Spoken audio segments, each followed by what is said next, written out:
right, now we know that the neck sits right on top of those chest muscles, those shoulder and chest muscles. So taking from a side profile here, we can already start to see some things, right? Got a shadow right here. And then we can see, then these are the withers, essentially, you know, horse shoulders in a way. We can see that it ends about right here, right? So we're just going to focus on this large area right here. And we can see it's kind of almost like a weird, almost like tombstone shaped. And we know that if we're looking, and we'll look at that picture of the horse's neck again, honestly, because that might be helpful. If we look at a horse this way, we can see that this is kind of split into two, right? We've got this side and we've got this side. So imagine this tombstone, if I draw it kind of like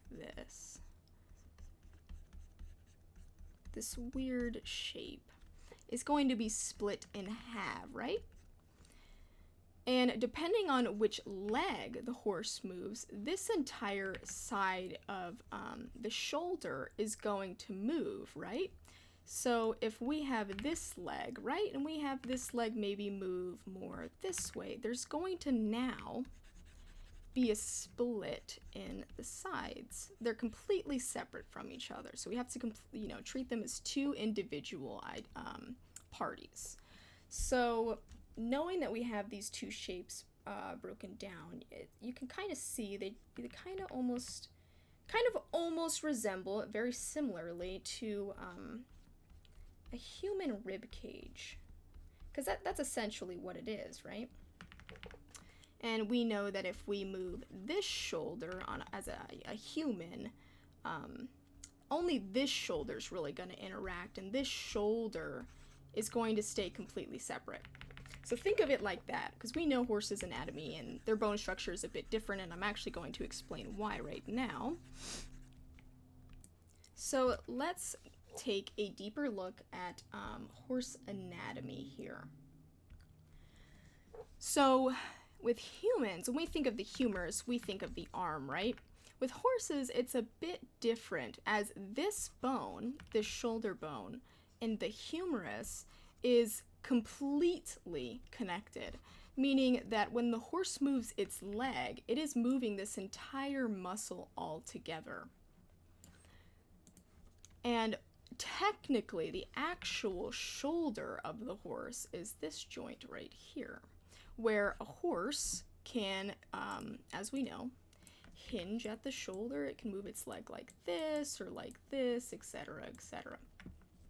So now that we know that, we can assume, we can better understand why the two different parties are so separate, because if we have this leg moving, this entire bone is going to shift, which is going to make the chest look a lot different than the other side of the chest. So we need to understand that basic foundation before we start drawing.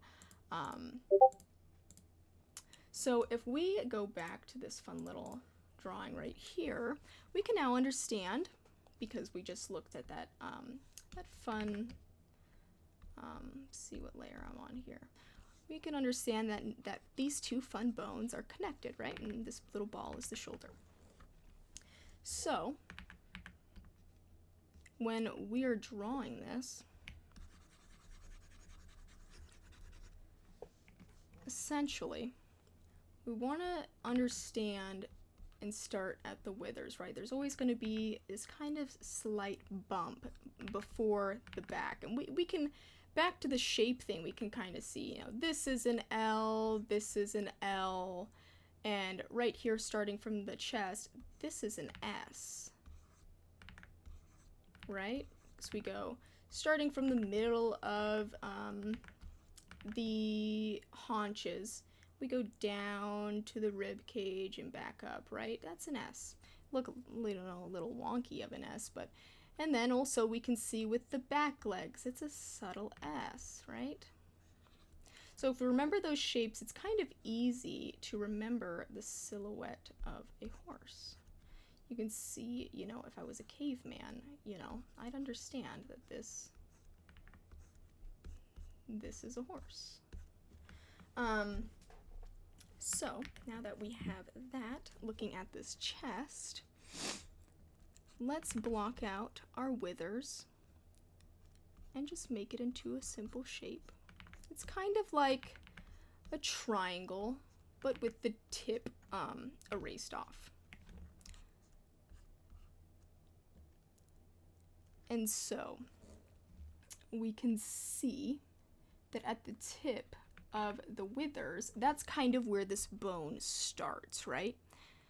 And then we go down, right? And then we hit here, and you can see that there's a bone right here, and that's why the chest pokes outward. And then we go back down to the shoulder, right? Point, follow this line, this shadow, that's the bone there for a reason. You can see this point right here, point, and then shoulder, point. And you know, this is another L. So if we remember that, we know that this has to duplicate on the other side of the horse, right? It doesn't matter so much because we're in a completely profile view right now, but if we were, again, looking at our fun little guy right here, we would know that this is similarly identical on the other side, right? Does that make sense? So it's like, right here's the wither, come down, here's that point, and then we go down to the shoulder, which is a route. Right there we can see where the horse hinges its leg as it's walking. And then the other side is completely identical. We can see right here we've got that humerus bone, and then it goes down to the shoulder and hinges, and it comes, they're equal across the chest, right? Almost kind of like a house. It's like a little house. And so we know, and this is a good example because we're looking at a horse walking, you can see that this side of the horse is shifted upwards because remember, all of these bones right here are connected.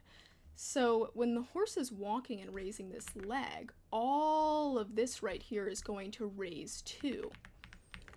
So that's why we can see there's kind of a shift in body weight. We can see that this shift in body weight's going down, and we can see that this shift is going up, which means this side of the horse is naturally going to be higher because the wither is higher because we're raising this leg. So it's kind of shifted. You see that? We've got the shoulder is down on this side, but then we have a higher shoulder on this side. And then we got a higher wither and then a lower wither. And you can see that subtle shift right there. But if it was a horse, like I just explained, if this horse was just standing still, we would see that it would look like a little house because it would be completely even.